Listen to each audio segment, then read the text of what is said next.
Assalamualaikum warahmatullahi wabarakatuh. Al-Azini Al-Fatihah.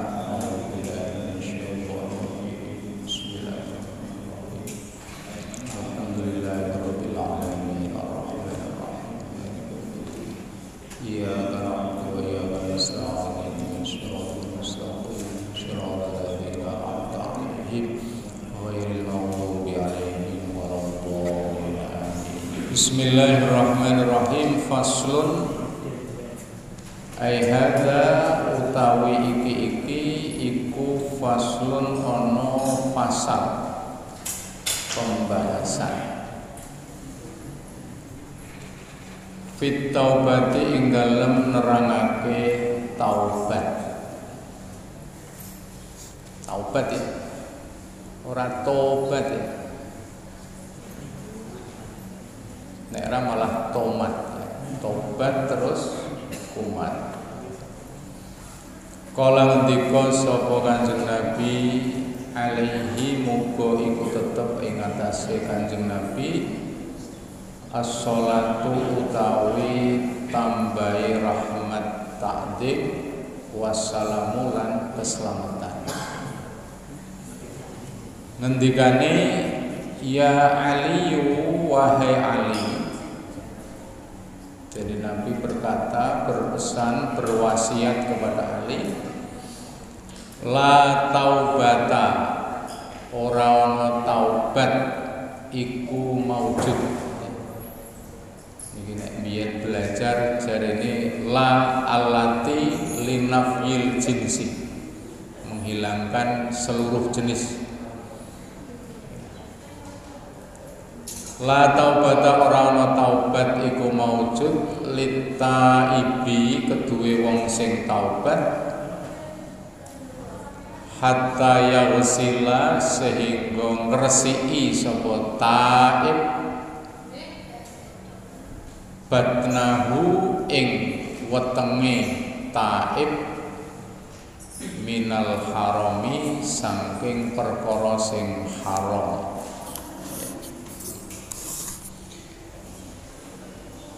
Jadi yang silu itu asli maknanya membasuh, tetapi yang dimaksud di sini adalah membersihkan. Ya, jadi Nabi berpesan kepada Ali, ya, tentunya juga untuk kita semuanya bahwa taubat itu tidak akan ada gunanya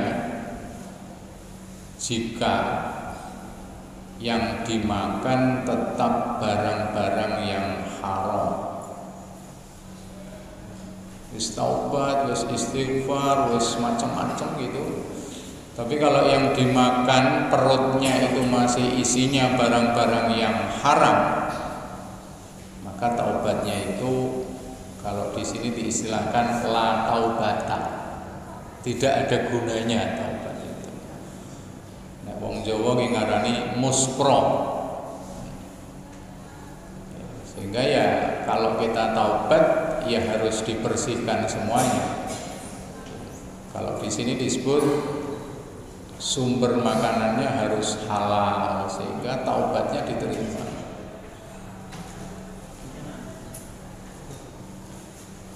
Biti bikasbihi, ya.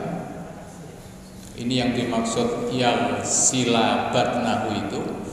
Biti bikasbihi kelawan baguse penggaweane taib.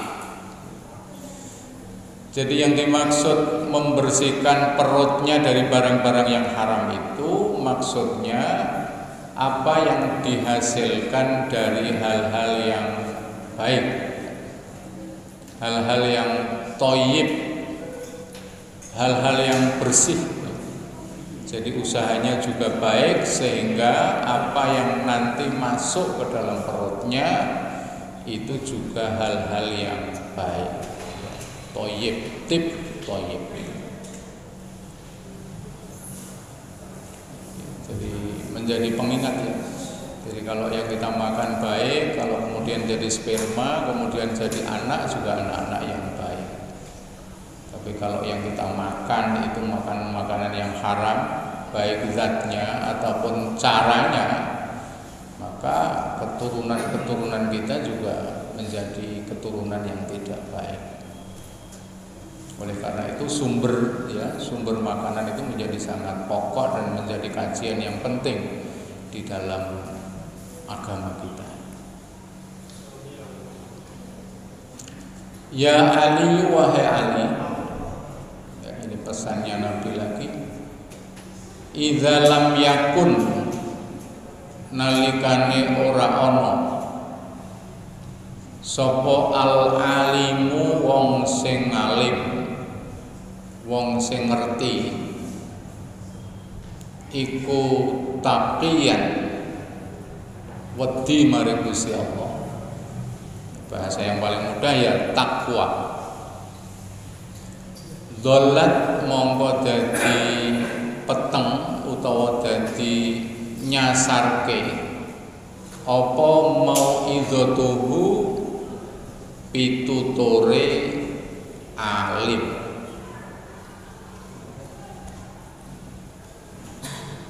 Medeni ini.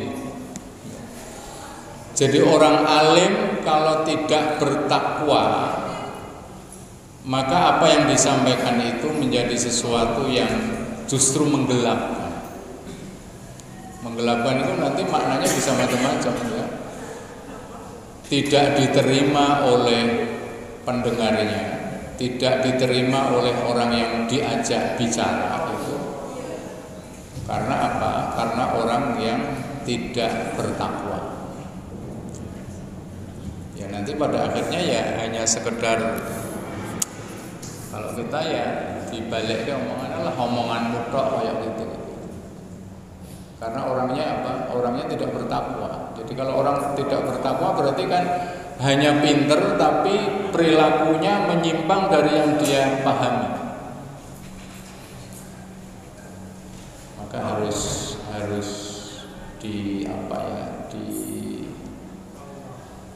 disejajarkan, diseimbangkan. Kalau alim pengetahuannya, perilakunya juga harus alim. Jangan timpang. Kalau timpang nanti menjadi munafik. Kalimatnya api, tapi perilakunya busuk. Nah, sehingga nanti masuk pada ayat atamuruna nasa bil birri wa tansawna anfusakum. Apakah kamu perintah kepada orang lain tetapi kamu melupakan diri kamu sendiri? Ya. Maka ini harus kita perhatikan serius. Nah, apa itu mau idatuhu ala qulubin nasi ing atase atine menungso. Jadi orang yang diajak bicara, orang yang diajak melakukan sesuatu perintah orang yang alim itu ya tidak akan diterima oleh orang-orang itu, orang-orang yang diajak. Kama yadillu kaya oleh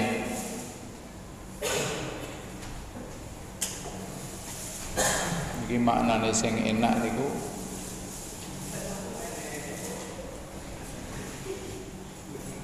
kaya oleh ngresiki ya, ngresiki itu membersihkan itu.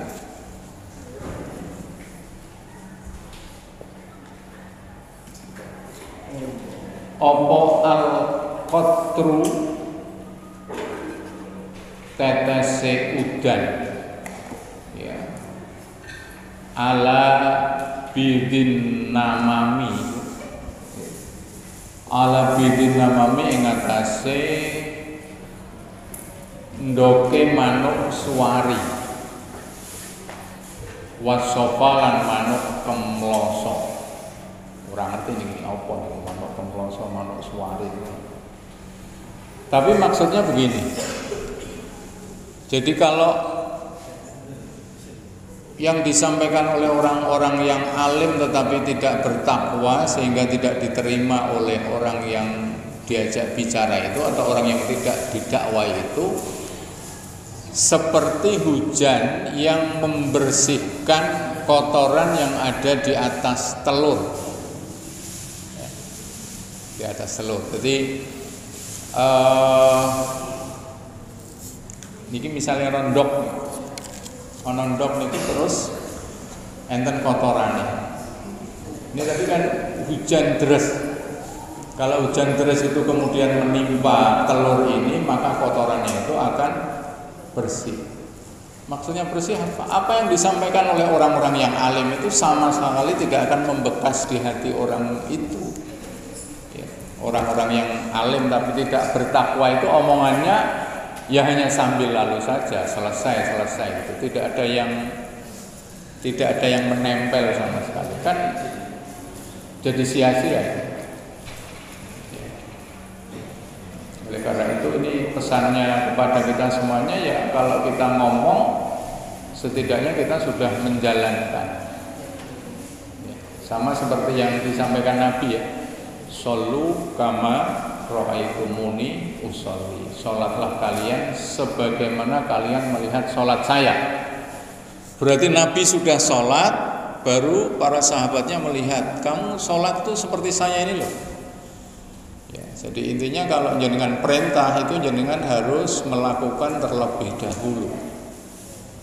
Kalau tidak ya masuknya atamuruna nasa bil birri tadi, atau kalau bahasa kita ya nanti dipret.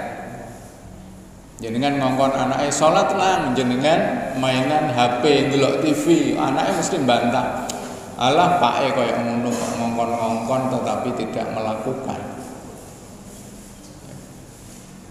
Jadi makanya kalau kita perintah, kalau kita dakwah, kalau kita menyampaikan, kalau kita mengajak, kita sudah melakukan apa tidak? Atau belum? Kalau Rasulullah melakukan dulu, baru mengajak, sehingga dakwahnya sampai sekarang ya berhasil. Sehingga Rasulullah disebut laqad kana lakum fi Rasulillahi uswatun hasanah. Jadi melihat cermin itu langsung, oh ya Rasulullah seperti itu.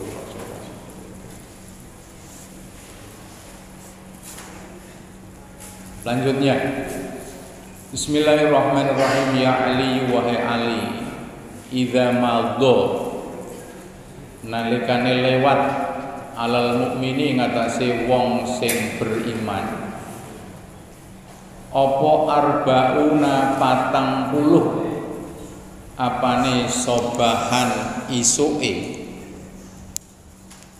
walam yujalis lan ora lelungguhan sapa al mukmin al ulamaa ing pira-pira ulama kosa mongko dadi atos apa qalbuhu atine mukmin.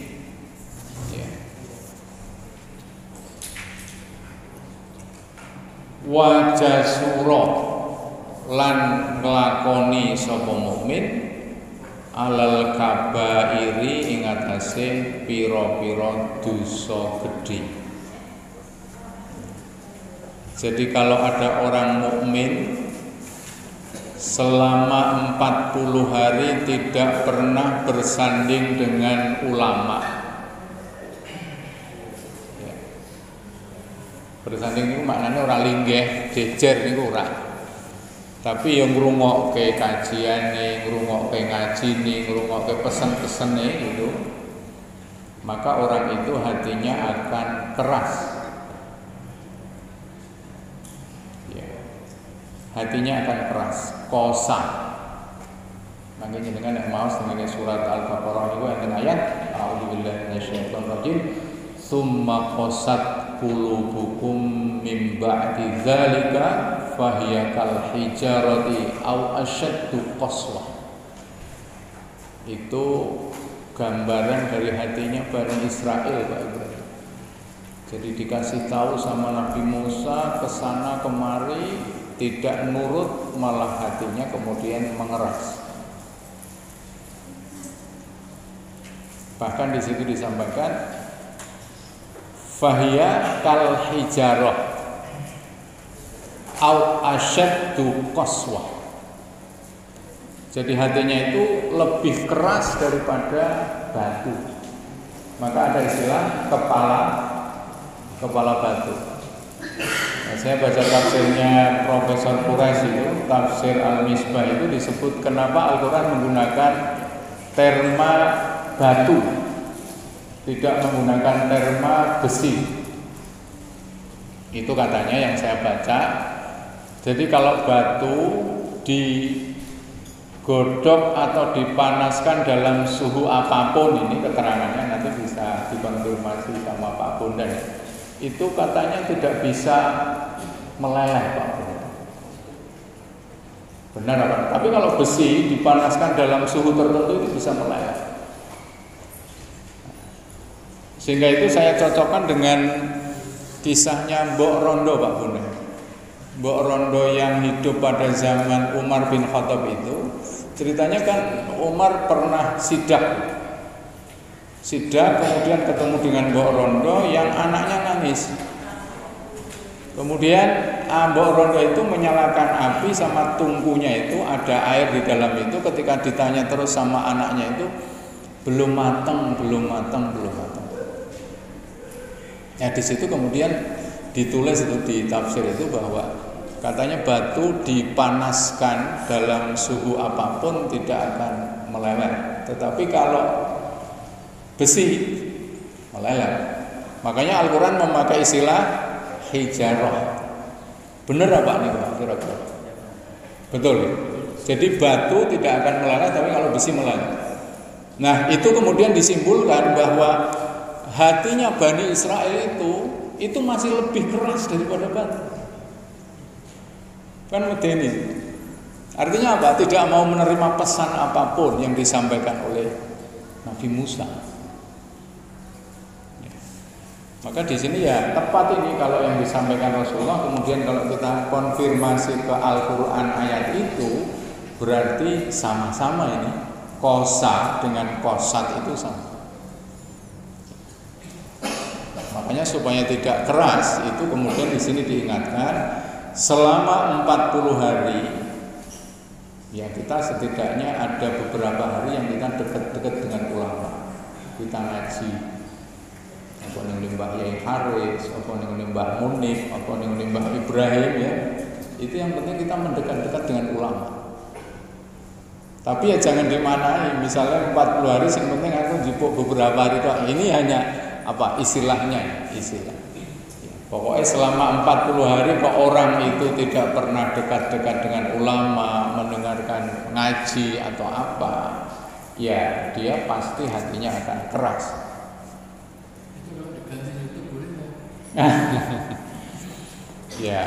Ya boleh saja lah. Sekarang itu apa yang tidak boleh? Boleh. Ya saya kira media itu boleh kita gunakan. Ya. Tapi yang menjadi konfirmasi kan ya harus dilihat itu YouTube-nya siapa. Kan begitu. Kalau YouTube yang dibuat Pak Bondan kan berarti kita kenal. Oh itu Pak Bondan. Nanti kalau ada yang kurang-kurang bisa langsung tanya dengan Pak Bondan. Maka pentingnya apa? Pentingnya kalau kita pentingnya tabayun. Pentingnya kita konfirmasi sehingga apa yang kita dapat itu tetap ada dialognya, tetap ada diskusinya.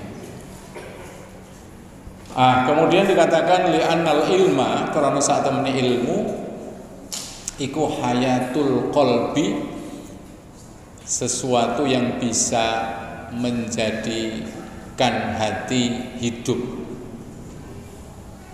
Jadi kalau dohir itu kita makan snack, kita minum ya, itu kan dohir kita. Tapi kalau hatinya saya dan jenengan itu ya butuhnya hal-hal yang seperti ini.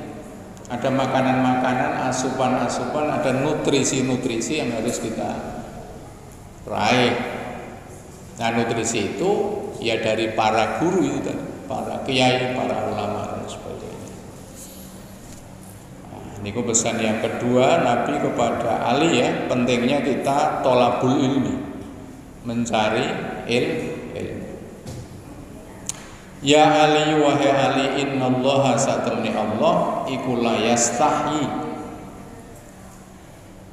ora isin sapa Allah min adzabi ghaniyin saking nyiksa wong sing sugih sarikin kang nyolong. Nyolong niku bahasane napa? Maling. Nggih. Nek saiki korupsi niku ya maling jane-jane, tapi munine koruptor, ketoke alus ya. Padahal niku asline maling. Tapi nek dilokke maling ora gelem, kan urung diketok palu ya Pak Bondan. Karena kata Pak Mastur praduga tak bersalah. Jadi kalau belum terbukti di pengadilan ya masih jadi saksi, masih jadi tersangka, masih jadi terdakwa. Baru nanti kalau sudah diketok ya baru terpidana. Tinggal terbukti apa enggak gitu. Nah, itu apa yang kita dapati? Kalau orang-orang yang suka mencuri itu, ya Allah santai-santai saja menyiksanya. Wis ngerti wantemi ngono Pak Ibrahim. Plak-plok enggak malu gitu. Ya, yang enggak malu disiksa itu. Yang kedua, wa alimin fasikin. Iki medeni meneh. Jadi tidak hanya orang-orang kaya tetapi yang sumber penghasilannya dari maling tadi, dari mencuri tadi, dari korupsi tadi. Yang kedua adalah orang-orang alim tetapi yang fasik. Fasik itu artinya berbuat dosa. Jadi dia ngerti ilmunya tapi malah dilakoni. Kata Pak Mastur kemarin waktu wisuda jarene, lho kok kiai-kiai nglakoni ngono? Karena kan wis ngerti carane tobaté piye. Ya ora ngono ya Pak Mastur. Justru malah tambah disiksa Pak Mas. Jadi ini saya kira cocok ya dengan apa kondisi kita hari ini, bahwa kita kalau kaya itu sumbernya harus jelas. Tadi sudah disampaikan di atas, harus tip. Yang kedua, jangan sampai kalau kita tahu justru kita melanggar itu tadi. Coba ya, pas melanggar ya Pak Ibrahim, pas melanggar lampu merah itu. Pas melanggar lampu merah, kemudian ada polisi itu yang nangkep. Nah terus ditanyakan, loh sampai kok melanggar lampu merah kan harus berhenti. Jawabannya apa Kak? Aku ora ngerti Pak, nek sampean ning kono pojokan. Ya. Jadi kalau kita tahu ya kita laksanakan. Saya kira itu jamaah sekalian, dan akhirnya malah kita tutup dengan doa bersama-sama. Bismillahirrahmanirrahim. Alhamdulillahirabbil alamin. Allahumma shalli ala sayyidina Muhammad wa ala ali sayyidina Muhammad. Ighfir lana dzunubana wa liwalidayna warhamhum kama rabbayana shaghira. A'inna ala dzikrika wa syukrika wa husni ibadatik. Ya muhawwilal ahwal, hawwil ahwalana ila ahsanil hal. Rabbana atina fid dunya hasanah wa fil akhirati hasanah wa qina adzabannar. Walhamdulillahi rabbil alamin. Assalamualaikum warahmatullahi wabarakatuh.